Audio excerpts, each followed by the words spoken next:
एक कप और पियो। ये सुनकर जिन्न गुस्से में आ गई। दरअसल जब जिन्न को राजा सुलेमान ने कैद किया था तो उसकी वजह ये थी कि वो दिल से शीबा की रानी के साथ रहना चाहते थे। इसलिए राजा सुलेमान ने श्राप तोड़ने की यही शर्त रखी कि जिन्न को इच्छा मांगने वाले की 3 दिली ख्वाहिशें पूरी करनी होंगी। दुनिया में ऐसा कोई नहीं है जो अपनी सबसे गहरी ख्वाहिशों को पूरा करने का ऐसा मौका नहीं चाहेगा, और जब ऐसा मौका उसके सामने था तो उसे कुछ भी नहीं चाहिए था। मेरी एक इच्छा है, हम कभी नहीं मिले, ऐसी बातें मत करो। जिन्न कुछ ज्यादा ही भावुक हो गई और उसने बोतल तोड़ दी। एलिसिया भी उसकी ऐसी हालत देखकर समझ गया कि वो अपने अतीत की कोई ऐसी बात छिपा रही है जिसका वो जिक्र भी नहीं करना चाहती। इस बार बोतल ज्यादा देर तक समंदर में नहीं रही। उसे एक बड़ी मछली ने अपने पेट में निगल लिया था। उस औरत को धातु की चीजों में बहुत दिलचस्पी थी। उसने बिना किसी मेहनत के उसे खो लिया। जाफिर को एक अमीर बूले व्यापारी ने खरीद लिया था और वो उसकी छोटी बेगम बनकर घर आ गई थी। वो एक पिंजरे में बंद चिड़िया की तरह थी। वो बूढ़ा जब चाहता तभी उसे अपने पास बुलाता था। इसलिए जब जाफिर ने जिन्न को देखा तो उसकी पहली प्रतिक्रिया इच्छा मांगना नहीं थी, बल्कि वो उसे इस कमरे में किए गए अपने आविष्कार दिखाने लगी। उसने 2 घूमने वाली चक्रियों से एक कार्टून बनाया था और एक उड़ने वाला आसान सा यंत्र भी। जाफिर ने शिकायत की कि ये दुनिया औरतों के साथ बहुत नाइंसाफी करती है। अगर वो एक आदमी बन पाती तो उसकी बुद्धिमानी को दुनिया भर में पहचान मिलती, पर जिन्न के लिए, जिसके पास सीमित शक्तियां थी, ऐसी इच्छा पूरी करना बहुत मुश्किल था। इसलिए जाफिर ने पीछे हटकर अपनी पहली इच्छा मांगी। मैं दुनिया का सारा ज्ञान हासिल करना चाहती हूँ।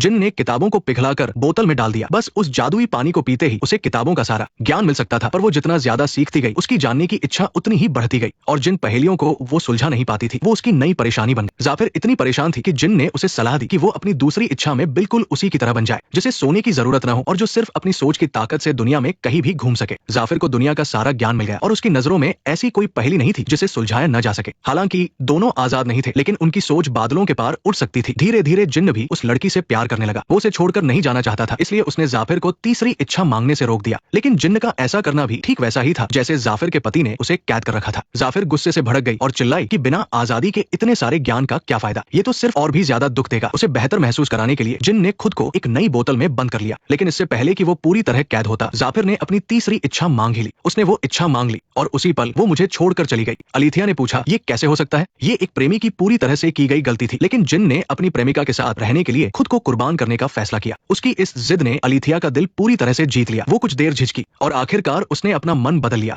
दरअसल अलिथिया का आत्मनिर्भर दिखना सिर्फ एक दिखावा था, एक कवच जिसे उसने खुद को बचाने के लिए पहना था। एक जमाने में उसका एक पति था जिससे वो बहुत प्यार करती थी और वो उसके बच्चे की माँ भी बनने वाली थी। लेकिन बदकिस्मती से उसका बच्चा नहीं बच पाया और उसके पति का किसी और के साथ चक्कर चल रहा था। यह रिश्ता उसके लिए एक अफसोस बनकर रह गया। इसलिए वो एक ऐसा प्यार चाहती थी जिसमें कोई उसे पूरे दिल से चुने, एक ऐसा प्यार जिसमें उसे चुना जाए। अलिथिया और जिन्न ने पहली इच्छा पूरी की कई साल हो गए थे जब से उस औरत ने प्यार की खुशी महसूस नहीं की थी। उसने जिन्न के लिए एक नई बोतल ढूंढी, लेकिन एयरपोर्ट के सिक्योरिटी स्टाफ ने जबरदस्ती उसे स्कैनर से गुजारने को कहा। उसने उनसे गुजारिश की कि वे मान जाएं, क्योंकि ये कलाकृति वाकई बहुत नाजुक थी। लेकिन एयरपोर्ट के अधिकारी ने उसकी एक न सुनी। उसे नियमों के हिसाब से ही काम करना था। उस पल वो इतनी घबरा गई कि उसकी सांसें थम गई। लेकिन गनीमत रही कि जिन्न सबके सामने बाहर नहीं आया। तब जाकर उसने राहत की सांस ली। एक लंबे सफर के बाद वो आखिरकार जिन्न को सुरक्षित लेकर लंदन पहुंच गई। लेकिन ऐसा लग रहा था कि जिन्न को इस अनजान माहौल में ढलने में मुश्किल हो रही थी। शहर का शोर शराबा और हर जगह मौजूद इलेक्ट्रॉनिक सिग्नल लगातार उसकी ऊर्जा में दखल दे रहे थे। जिन्न ने सिर झुकाकर अपनी तकलीफ अलिथिया को बताई। हालांकि आज की दुनिया में जिन्न के रहने के लिए कई तकनीकी चीजें ठीक नहीं थी, लेकिन अलिथिया से किया वादा निभाने के लिए जिन्न ने वही रुकने और खुद को बदलने की कोशिश करने का फैसला किया। आने वाले दिनों में जिन्न अक्सर उसके साथ लेक्चर में जाता था और अकेले में वो आज की दुनिया को समझने निकला। उसने न सिर्फ डॉक्टरों की बेहतरीन सर्जरी देखी, बल्कि एक विशाल क्वांटम कोलाइडर का दौरा भी किया और ये समझा कि इंसानों ने फिजिक्स के ज्ञान को किस हद तक हासिल कर लिया है। यहाँ तक कि उसने एक रेडियो टेलीस्कोप से